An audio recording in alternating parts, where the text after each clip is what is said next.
Hello बच्चों, कैसे हो? बढ़िया। आज मैं लेकर के आया हूँ रेलवे के टॉप 200 प्रश्नों का संग्रह। उसमें क्लास नंबर आज 8 हो गया। इसमें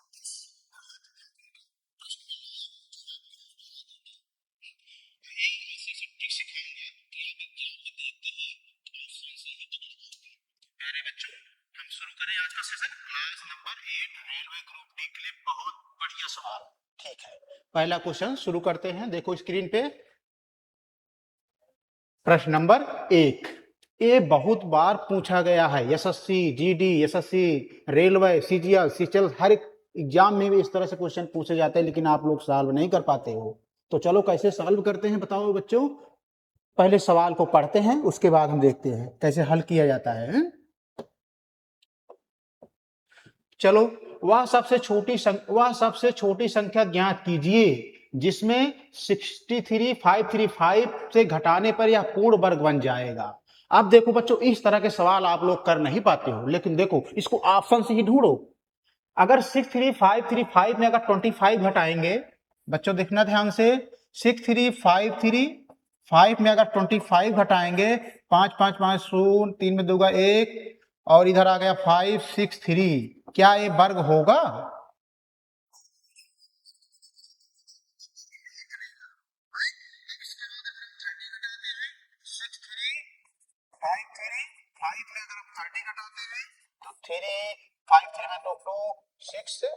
ये भी वर्ग नहीं बनेगा। 63535 में अगर हम 30 घटाते हैं, 5 3 0 5 6 3, ये क्या वर्ग बन जाएगा? नहीं वर्ग बनेगा। तो हम किसमें क्या घटाए? 41 भी घटाते, ये भी नहीं। हम 31 अगर घटाते हैं 63535 में अगर हम 31 घटाएं, 3 में से गए 4, 3 में 3 0, देखो 2 दूना 4, इसको हम पूरे तोड़ेंगे तो 31 का ये क्या पूर्ण वर्ग बन जाएगा। अर्थात हमारा जो क्वेश्चन है वो option D is right answer. समझ पाए कैसे? लास्ट वाला को मैंने 4 देखा, इसका 2 का 2 दूना 4, यानी वर्ग बन गया। तो पूरा संख्या वर्ग बन सकती है, इसलिए किससे वर्ग सकती है? क्या घटाने पर? तो 31 घटाने पर। तो ठीक है, option D is right answer. समझ पाए कि नहीं? चलो बच्चे, इसी तरह क्वेश्चन नंबर 2 पे चलते हैं। क्वेश्चन नंबर 2 हमारा क्या कह रहा है? क्वेश्चन नंबर 2 कह रहा है 36% का वर्गमूल क्या होगा। ये बहुत बार सवाल क्वेश्चन आता है, लेकिन आप लोग सॉल्व नहीं करते, इसको स्किप कर देते, यानी स्किप कर देते हैं। क्यों? क्योंकि सोचते हो कि इसको कर लेंगे, भूल जाते हो। तो देखो कैसे करते हैं। 36% का वर्गमूल क्या होगा? हम लिख सकते हैं इसको, क्या, बहुत प्यारा सवाल है, सरल सवाल है, इसको सभी लोग कर सकते हैं, लेकिन इसको भूल जाते हो, अगले करेंगे। तो देखो 36% है, इसको कैसे सॉल्व करोगे? 36/100। क्या करे? वर्गमूल क्या होगा? तो वर्गमूल मतलब क्या होता है? ए वाला निशान लग जाता है। वर्गमूल का मतलब ए वाला निशान लग जाता है। इसका वर्गमूल निकालेंगे, कितना होगा? 6 गुणे 6। 10 का वर्गमूल निकालेंगे, 10 गुणे 10। वर्गमूल में क्या बनता है बच्चों? जोड़ा बनता है, यानी 6/10 का बस। अब भाग देंगे तो कितना आ जाएगा? 0.6%। आंसर कौन सा मिल रहा है? Option B. ऑप्शन बी कहां पे है? ए है। समझ गए बच्चों कि नहीं ये वाली सवाल? आप किसी भी परसेंट का वर्गमूल निकाल सकते हो। जैसे यहाँ पे 40 दे दिया, 50 दे दिया। चलो हम होमवर्क के लिए आपको कर दे रहे हैं 40% का वर्गमूल करके हमें कमेंट बॉक्स में लिख के इसका आंसर बता दीजिएगा। ठीक है, क्वेश्चन नंबर 3 पे चलते हैं हम। क्वेश्चन नंबर 3 पे देखिए, 1000 बार सवाल पूछा जाता है चावल और उसका, चावल के लिए विक्रय मूल्य और क्रय मूल्य के लिए। ये एग्जामिनर इसको हद कर दिया है पूछते पूछते। अब की भी आ सकता है ये क्वेश्चन, बहुत कम से कम 10 बार आपकी एनटीपीसी के क्वेश्चन पेपर में 10 बार, इस 10 शिफ्ट में 10 बार आया हो इस तरह से प्रश्न को। तो कैसे सॉल्व करोगे? देखो, अरुण ने 38 किलो चावल 1710 रुपए में खरीदे और उन्हें 8 किलो चावल के विक्रय मूल्य के बराबर लाभ पर बेच दिए। 5 किलो चावल का विक्रय मूल्य क्या होगा? बहुत बढ़िया सवाल है, कैसे सॉल्व करोगे? ध्यान से देखो, अरुण ने 38 किलो चावल कितने रुपए में खरीदे? 1710 रुपए में। तो 38 किलो चावल 1710 रुपए में खरीदे और उन्हें 8 किलो चावल के विक्रय मूल्य के बराबर लाभ पर बेच दिए। तो क्या कह रहा है बच्चों? 38 किलो चावल खरीदे, लेकिन 8 किलो चावल के विक्रय मूल्य के बराबर बेच दिए। अर्थात 38 में हम 8 घटा देंगे, कितना आ जाएगा? 30। 30 किसके बराबर बेच रहा है? 1710 के। समझ पाए कि नहीं? तो इसको 0 0 कट गया तो कितना बचा? 3 पचे 15, 3 सते 21, 21 आ रहे। ये किसके बराबर है? 57 हमारा 5 किलो के। किसके बराबर है? 5 केजी के। तो गुणा कर दो 57 इंटू 5, 5 7 35, 5 5 25, 3 28। हमारा आंसर कितना आ गया? 285 इज राइट आंसर। कोई दिक्कत आई बच्चों? समझ पाए कि नहीं इसको कैसे किया? ठीक है, क्वेश्चन नंबर हम 4 पे चलते हैं। क्वेश्चन नंबर 4 क्या कह रहा है बच्चों? देखो ध्यान से देखना इसको। यदि डायरेक्टली प्रोपोर्शनल इनवर्सली प्रोपोर्शनल का प्रश्न आए तो बच्चों आप लोग नहीं कर पाते हो। देखो बहुत 60 मेथड से इसको सॉल्व करते हैं। ये लैंग्वेज वाले सवाल अक्सर पूछता है रेलवे, एक नंबर जरूर पूछ लेता है। तो इसको कैसे सॉल्व करोगे? देखो कह रहा है यदि x और y व्युत्क्रमानुपाती है, इनवर्सली पूछ रहा है। देखो एक होता है डायरेक्टली मतलब क्या होता है? डायरेक्टली का मतलब होता है बच्चों x प्रोपोर्शनल y, ये डायरेक्टली होता है। इसको बोलते हैं डायरेक्टली प्रोपोर्शनल। ये इनवर्सल व्युत्क्रमानुपाती पूछ रहा है। इसका मतलब क्या पूछ रहा है? x प्रोपोर्शनल 1/y ये पूछ रहा है। हम दोनों वैल्यू बता रहे हैं आपको है। तो जैसे x प्रोपोर्शनल y, इसको सॉल्व करो तो x बराबर, इसको जब हटाएंगे तो एक कांस्टेंट आ जाएगा, ए नियतांक आ जाएगा, जिसको कहते हैं के मान लो, के वाई है। अब देखो x ए वाई कहां चलाएगा? नीचे चलाएगा, तो हमारा के का मान आ गया e। इस तरह से हमारा ये डायरेक्टली पूछने पे आया। समझ पे? अब इसको देखो, अब इसको करोगे तो x बराबर के बटे वाई। अब इसको सॉल्व करो तो त्रिया गुणा करोगे x y बराबर के, तो हमारा के का मान क्या आया? x y। किस ऑप्शन में मिल रहा है? Option D. ये बच्चे बहुत बार पूछते हैं लैंग्वेज में सवाल, आप लोग सॉल्व नहीं कर पाते। तो देखो दो क्वेश्चन लैंग्वेज टाइप में बनते हैं। एक पूछते हैं कि x का डायरेक्टली अनुक्रमानुपाती क्या होगा? अनुक्रमान मतलब डायरेक्टली प्रोपोर्शनल। और व्युत्क्रमानुपाती पूछ रहा है x और y के व्युत्क्रमानुपाती ज्ञात करो। तो अगर व्युत्क्रमानुपाती पूछे तो ए ज्ञात कर लेना, अगर अनुक्रमानुपाती पूछे तो ए काल करना। ये सॉल्व करने पे संबंध ए आएगा और इसको व्युत्क्रमानुपाती का संबंध के बराबर x y आएगा। ये समझ पाए बच्चों की नहीं? क्वेश्चन नंबर हम 5 पे चलते हैं, ध्यान से देखना। देखो क्वेश्चन नंबर 5 बेटा, ये कई बार सवाल पूछा जाता है, ये एग्जाम में इसकी हद हो गई पूछते पूछते। देखो कैसे सॉल्व करते हैं। आपने एक कंसेप्ट सुना होगा कि जैसे x, अगर आप बच्चों अगर कंसेप्ट नहीं जानते हो तो कंसेप्ट सुन लो कैसे, या दिमाग में बैठा लो। कंसेप्ट होता है x बटे अगर y और भागे y बटे x है तो इसको क्या लिखते हैं? इसको लिखते हैं x बटे y। जब भाग को हम गुणा में करते हैं, ये भाग वाला, तो संख्याएं ऊपर नीचे बदल जाती है। तो क्या हो जाएगा? x बटे y। ये होता है हमारा। तो सेम फार्मूले हम इसको यूज कर लेते हैं। देखो पहले क्या दिया है? 1/12। अब जब भाग है तो इसको गुणा करेंगे तो क्या हो जाएगा? 1/12 है तो 12 ऊपर चला जाएगा, तो 12/1। फिर वही हो जाएगा 12/1। फिर क्या हो जाएगा? 12/1। फिर क्या हो जाएगा? 12/1। ये वाला समझ पाए कि नहीं कैसे रखे? ये नहीं भाई, इसे भाग है तो गुणा करेंगे तो y x ऊपर चला जाएगा, y नीचे चला जाएगा। इसी तरह 1/12 है तो 12 ऊपर चला जाएगा, y नीचे आ जाएगा। अब देखो काटो, 12 से 12 कैंसिल हो जाएगा, तो 12 पर हमें 144। क्या बचा हमारा? 12 बचा। गुणा करो, 12 चौक 48, 12 चौक 48, 4 52, 12 का 12 5 17, 1728। ये किस ऑप्शन में मिल रहा है? Option C is right answer. ये option C is right answer. ये समझ पाए बच्चों ने? ये एक सवाल दे देता है नंबर आपको। तो क्वेश्चन नंबर हम 6 पे चलते हैं। क्वेश्चन नंबर 6 क्या कह रहा है? ध्यान से देखो बच्चों। क्वेश्चन नंबर, इस सवाल बहुत छोटा प्रश्न है लेकिन बहुत बार आता है, हर एग्जाम में ये सवाल पूछा जाता है, बहुत बार आता है। आपकी कई बार यूपीएसआई में भी पूछा जा चुका है, रेलवे में, यूपीएसआई और रेलवे एग्जाम में बहुत बार पूछा जा। 2018 में तो हद हो गई थी क्वेश्चन की। तो देखो वर्ग का परिमाप, वर्ग है, वर्ग मतलब जिसकी चारों भुजाएं क्या हो? बराबर हो। ये हमारा क्या है बच्चों? वर्ग है। ए। देखो बच्चों, वर्ग का जो परिमाप होता है वो क्या होता है? 4a होता है। जो पैरामीटर होता है, पैरामीटर मतलब क्या होता है? परिमाप। परिमाप जो होता है वर्ग का, वो क्या होता है? वर्ग का परिमाप ये होता है 4a। ये सूत्र है, इसको याद कर लो। वर्ग का परिमाप जो फार्मूला होता है 4a होता है। और जो एरिया होता है, एरिया का मतलब क्या होता है? क्षेत्रफल। वो होता है a² होता है। इसको भी रट लो। जो वर्ग का पैरामीटर होता है वो 4a होता है, जो वर्ग का क्षेत्रफल होता है वो a स्क्वायर होता है। अब देखो क्या दिया, एक वर्ग का परिमाप 336 मीटर है, परिमाप का मतलब क्या दिया है 4a, 4a बराबर कितना दिया है 336, तो हमें a का मान निकालना है, तो 336/4, अब भाग दे दो, 4 8 32, 4 4 16, अर्थात a का मान कितना आया 84 आया। अब पूछा इसका क्षेत्रफल ज्ञात करो, तो क्षेत्रफल का फार्मूला क्या होता है a स्क्वायर, तो क्षेत्रफल बराबर a स्क्वायर, तो a का मान कितना दिया है 84 का स्क्वायर, क्या हो जाएगा देखो 84 इंटू 84 करो, 4 4 16, लास्ट में देखो 4 4 16, 4 8 32, 4 4 32, 3 4 8 32, 1 33, काट दो, 8 4 32, 8 8 64, 64 3 65 67, 6 2 1 3 7 3 10, 6 3 9 1 10, कितना आया, कितना आया बच्चों, काटो भाई 84 का वर्ग, देखो 84 का वर्ग करो, 4 चौक 16, 4 8 32, 1 33 आया, 8 चौक 32, 8 8 64, 65 66 67, 6 3 2 5 7 3 10, 6 1 7, 70 56, यानी हम इसको गुणा करेंगे तो 70 56 आया। ये हमारा किसमें मिल रहा है, ऑप्शन बी में।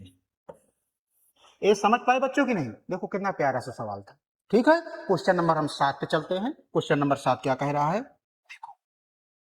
क्वेश्चन नंबर 7 कह रहा है बच्चों, व्यक्ति ए एक काम को 48 मिनट में, बेटा काम समय व्यक्त एक क्वेश्चन हर एक एग्जाम में पूछे जाते हैं इस टाइप के, तो सबसे पहले इसको बच्चों क्या करो, इसको बच्चों पढ़ो कि कैसे सवाल को लगाया जाता है, उस हिसाब से अपना माइंड सेट करो। तो व्यक्ति ए एक काम को 48 मिनट में पूरा कर सकता है, जबकि बी उसी काम को 60 मिनट में पूरा कर सकता है, दोनों मिलकर उस काम को पूरा करने में कितना समय लगेंगे। इसका मैं बहुत सारा ट्रिक बता रहा हूं आपको, 60 ट्रिक देखो, इसका ट्रिक क्या है, 60 ट्रिक देखो बेटा, जब भी इस तरह से सवाल पूछे तो देखो इसको हम लिख सकते हैं 10, इसको टी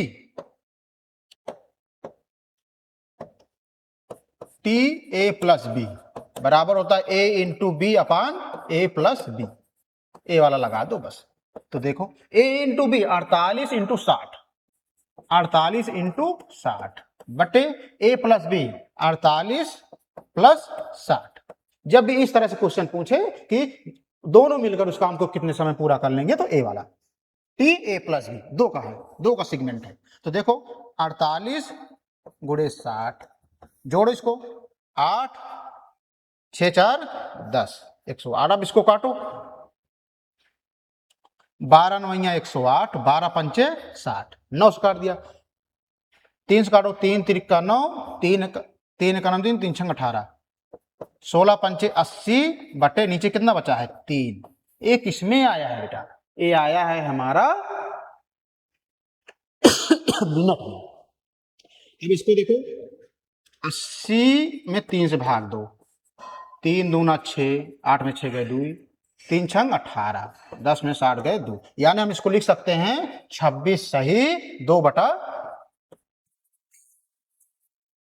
अब देखो लेकिन ऑप्शन में नहीं मिल रहा, इसका मतलब ये 26 मिनट हो गया, ये सेकंड में है, तो एक सेकंड में हम मिनट को बनाने के लिए क्या करेंगे 60 से भाग दे देंगे, तो 26 गुणे 2/3 इंटू 60, ये 60 कहां से आया बच्चों, 60 को हमने सेकंड को मिनट में बनाया, तो 3 दूना 6, तो क्या आ गया हमारा 26 मिनट 60 सेकंड। ये हमारा मिनट में था तो हम इसको सेकंड में बनाए, इसको केवल, तो 3 दूना 4, तो 26 मिनट 60 सेकंड। ठीक है बच्चों, तो हमारा क्वेश्चन नंबर से जब भी इस तरह के सवाल आए दो सेगमेंट में, तो ए वाला फार्मूला यूज करिए। ठीक है, क्वेश्चन नंबर 8 पे चलते हैं। क्वेश्चन नंबर 8 क्या कह रहा है, क्वेश्चन नंबर 8 देखो, कह रहा गोविंद, रहीम और सुधीर नाम के 3 व्यक्ति एक काम को क्रमशः 8 12 15 दिनों में पूरा कर सकते हैं। यदि वह एक साथ काम करते हैं तो काम पूरा करने में कितना समय लगेगा। 3 लोगों का सवाल हमेशा क्वेश्चन में पूछा, प्रश्न एग्जाम में आता है, हैं? इसको कैसे सॉल्व करते हैं बच्चों, देखो ध्यान से कैसे सॉल्व करते हैं। देखो दिया है गोविंद, क्या दिया है गोविंद, रहीम, सुधीर, ये 3 का है, तीनों को हम क्या लिख लिए हैं 8 12 और 15। जब बेटा हम इनका लासा निकालते हैं तो क्या हो जाएगा, इसका लासा 12, 8, 15 का मैं लासा पर बताया हूं 120 आएगा। क्या आएगा, 120। अब भाग दो, कितना बार जाएगा बताओ, 15 भाजे 15 अट्ठे 120। ये 15 कहां से आया, यानी 8 में 120 से भाग दिए तो 15 आया। 12 दहम्मा 120, 15 कितना आएगा 8, 15 अट्ठे 120 कह रहा है। तो पूरा करने वाला लगा समय क्या, यदि वो एक साथ काम करते हैं, तीनों एक साथ काम करते हैं, तीनों का काम, तीनों का काम का मतलब होता है, क्या होता है, टोटल कार्य बटे इफिशियंसी। टोटल कार्य बटे इफिशियंसी। टोटल कार्य कितना दिया 120 है, और इफिशियंसी कितनी है 15, 10 25, 25 8 32। कितना हुआ देखो, 15 8 15 10 25, 25 8 33। अब देखो 120 बटे 33 दिन आएगा, लेकिन इसमें ऑप्शन मिल ही नहीं रहा है, तो इसको सरल करो। 2 एकन्नम 2, सॉरी 3 एकन्नम 3, 3 एकन्नम 3, 3 चौ 12। तो हमारा आंसर कितना आया 40 बटे 11 दिन। ये बच्चों समझ में आया कि नहीं आपका। देखो 3 लोग हैं, 3 लोग का नाम मैंने लिख दिया, कितना काम कर रहे हैं, इसका लासा मैंने 120 निकाल लिया। अब इसको जब मैंने भाग दिया 15 बार गया, 10 बार गया, 8 बार। कह रहा है तीनों मिलकर उस काम को कितने दिनों में करेंगे। तीनों को मिलकर काम करने का मतलब है टोटल कार्य बटे उनकी क्षमता। तो टोटल कार्य कितना निकाल रहे हैं 120 है, उनकी क्षमता कितने निकालनी है इतना, इन तीनों को जोड़ करके भाग दे दिया, तो आंसर हमारा कितना आया 40 बटे 11 दिन। क्वेश्चन नंबर 9 पे हम चलते हैं। क्वेश्चन नंबर 9 देखो, ये सवाल बहुत पूछे जाते हैं, जो 8वां क्वेश्चन, इसको इंपॉर्टेंट, इसको ध्यान में रख लेना। क्वेश्चन नंबर देखो, पाइप और नल, बहुत बार सवाल पूछे जाते हैं इस तरह से। आप इसको सॉल्व कर पाओगे या नहीं, लेकिन हमारी ट्रिक से आप इसको देखो कैसे सॉल्व करते हैं। आप मिनट सेकंड लगेगा आपको सॉल्व करने में। तो देखो क्या है, 2 भरने वाले पाइप ए और बी एक टंकी को 10 घंटे और 15 घंटे में भर सकते हैं। यदि दोनों मिलकर काम करें तो टंकी कितने समय में भर जाएगी। देखो इसमें 2 फार्मूले लगेंगे, इसमें इस टाइप प्रश्न में 2 फार्मूले लगते हैं, लेकिन कहां लगते हैं, इसमें a plus B upon A B upon A plus D वाला लगेगा। क्यों, क्योंकि इसमें टंकी पानी, वो नल पानी टंकी को खाली नहीं कर रहा है, इसलिए ए माइनस वाला नहीं लगेगा। तो देखो इसका फार्मूला क्या होता है, ये होता है आवश्यक समय बराबर होता है एक्स वाई अपान एक्स प्लस वाई। तो जो इसका एक कंसेप्ट याद कर लो,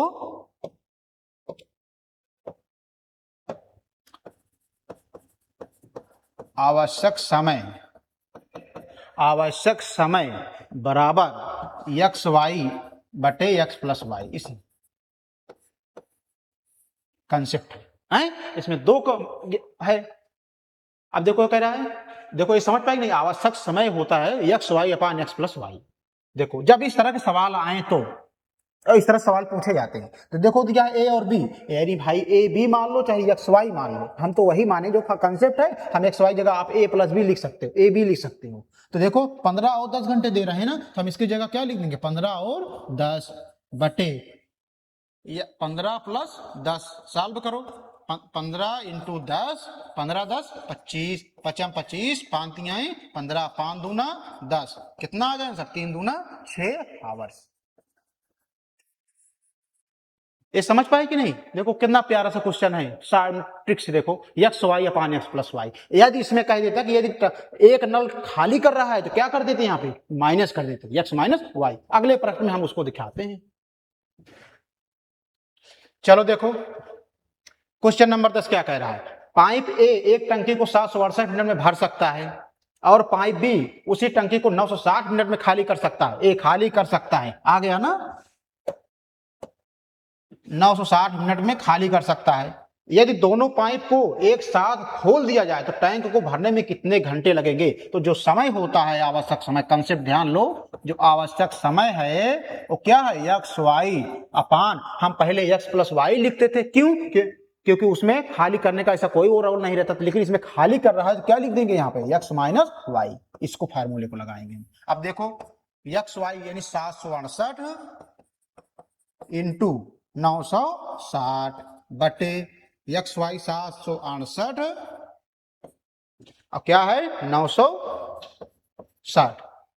समझ पाए कि नहीं। देखो 768 इंटू 960 बटे 960 में 768 घटाओ, 10 में 60 गए 2, इधर आ गया कितना 15 में 6 गए 9, 192। निगेटिव नहीं होता इसमें है? अब काटो इसको, कितने बार जाएगा? अगर हम 2 से काटे तो 2 9 18, 2 छंग 12, 2 चौक 8, 2 8 16, 0, 12 अट्ठे 96, 12 चौक 48, 8 पंचे 40, यानी हमारा कितना आ गया? 768 इंटू 5 आ गया। कितना आया हमारा? 768 इंटू 5।